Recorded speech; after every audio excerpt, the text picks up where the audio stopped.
Welcome to a Raducators Guide to Cooling the Hot Seat. I'm Monica Sheth, and I'm going to go over a few tips that you can use to cool the hot seat in the next case conference that you give. First tip is you need to create a welcoming atmosphere. Set the tone of your conference from the start. Let everybody know that you're going to be working together and learning together, that it's not a battle or a competition, and there's no humiliation if the incorrect answer is given. We're all here to learn. Tip number 2, review the rules of the games prior to starting conference. Let the trainees know how to take a case. That is, you're going to show a series of images on a slide. They're going to have 10 to 15 seconds to review the case and formulate their thoughts before sharing them with the rest of the group. And more importantly, let them know that you are an equal opportunity educator. That is, you're not going to be asking for volunteers, but you're just going to go down the line from one trainee to the next to make sure everybody has the opportunity to participate. Tip number 3, as an educator, we have to carefully select the cases that are shown during conference.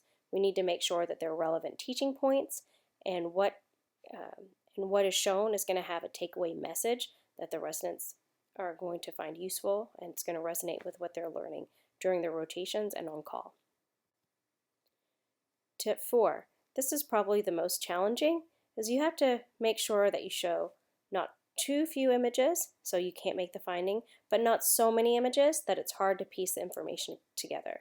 So make sure you're showing just the right amount of images to make the finding, and make sure the imaging size is large enough so that the finding is easily seen.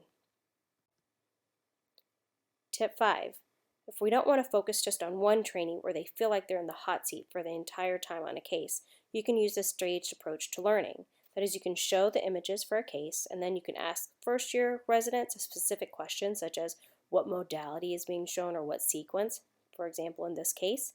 Then you could ask the second-year resident to describe what the findings are on the images. You could ask the third-year resident, given those findings, what is your differential diagnosis? And then top it off with the fourth-year resident and asking them what would the next steps in the patient management would be. So this is a great way to sort of have a team-based approach or a stage approach to looking at a case where multiple residents in different training levels are going to be involved. Along with a staged approach, you could also use learning in teams, a collaborative approach to learning where you pair residents together in groups of 2 to 3, either the same R level or mixed R levels, where they can look at a case, discuss the findings amongst themselves before committing to an answer or differential diagnosis, before sharing it with the rest of the group. Tip number 7. It's going to be important as an educator to steer trainees in the right direction if they're going down the wrong path. You also need to make sure that you understand the why behind each of the answers. Sometimes trainees may give you the right answer, but the reasoning behind it may be incorrect. Sometimes you may have the incorrect answer, but the reasoning is actually moving along the correct lines. And that's going to be an important way to see where gaps in knowledges are and sort of steer them in the right direction. Tip number 8, whether you've done a staged approach, learning in groups, or even individual case taking, you can allow residents to phone a friend if they're stumped. Even if you try to steer them, maybe it's time for them to call on a colleague to help them out with a case. And last but not least, maybe there's a different approach that you can use to maximize the learning during conference, and maybe it would be time to flip the classroom even if it's with a case conference. And this would allow you to maximize learning during conference.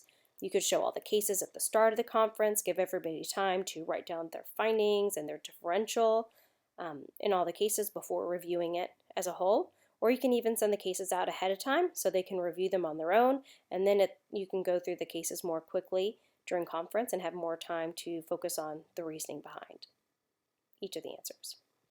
So thanks for joining me today and putting it all together. The things that you have to focus on when you're trying to cool the hot seat is make sure that you create the right atmosphere, set the tone at the beginning of the conference, make sure you select the right cases for your conference for the educational purposes, show the right number of images and the right size. You can use staged or team learning approaches, and make sure you steer the trainees in the right direction if they're going down the wrong path. You can let them phone a friend, and maybe it's time to flip the conference so you can make it through more cases and focus on reasoning behind the answers.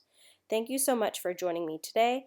My name is Dr. Monica Sheth, and I hope you learned a little bit on how to cool your next case conference.